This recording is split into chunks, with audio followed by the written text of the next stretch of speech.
Hi అండి, నమస్తే. Welcome back to Ritika's kitchen. ఈరోజు వీడియోలో తీపి గుమ్మడికాయ హల్వా కరెక్ట్ కొలతలతో ఏ విధంగా తయారు చేయాలో చూపించబోతున్నానండి.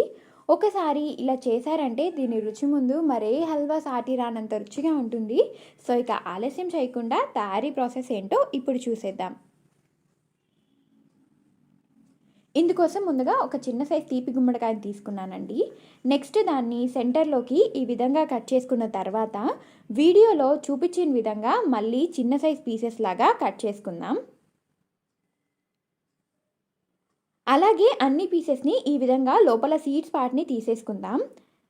నెక్స్ట్ వాటిని పీలర్ సహాయంతో పీల్ చేసుకుందాం.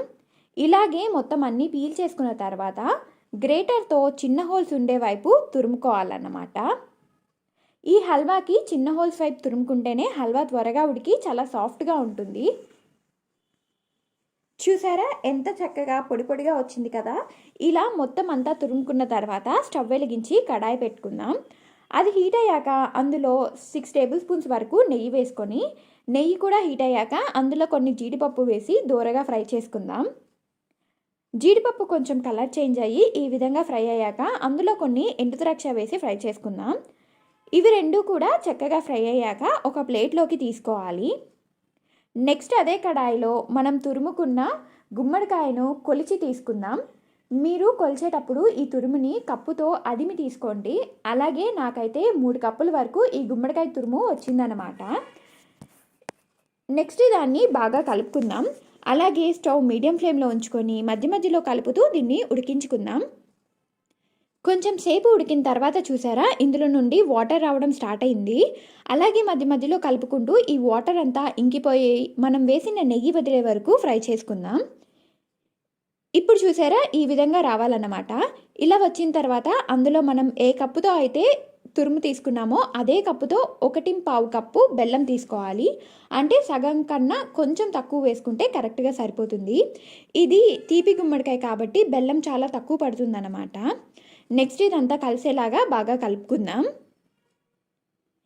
ఈ బెల్లం అంతా కరిగి వాటర్ రావడం స్టార్ట్ అవుతుంది.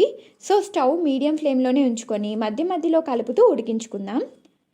ఇప్పుడు కొంచెం ఉడికిన తర్వాత ఇందులో కొంచెం ఇలాచీ పౌడర్, చిటికెడు సాల్ట్ వేసుకొని బాగా మిక్స్ చేసుకొని మరికొంచెం సేపు ఉడికించుకుందాం. కొంచెం ఉడికిన తర్వాత ఈ విధంగా వచ్చాక అందులో 2 టేబుల్ స్పూన్ల నెయ్యి యాడ్ చేసుకొని ఒకసారి బాగా కలుపుకొని ఈ వాటర్ అంతా ఇంకిపోయే వరకు ఉడికించుకోవాలన్నమాట. నెక్స్ట్ మళ్ళీ ఇంకొకసారి 2 టేబుల్ స్పూన్ల నెయ్యి యాడ్ చేసి బాగా మిక్స్ చేసుకొని ఈ వాటర్ అంతా ఇంకి మనం వేసిన నెయ్యి వదిలే వరకు కలుపుతూ ఉడికించుకుందాం. ఇప్పుడు చూసారా ఇలా రావాలన్నమాట.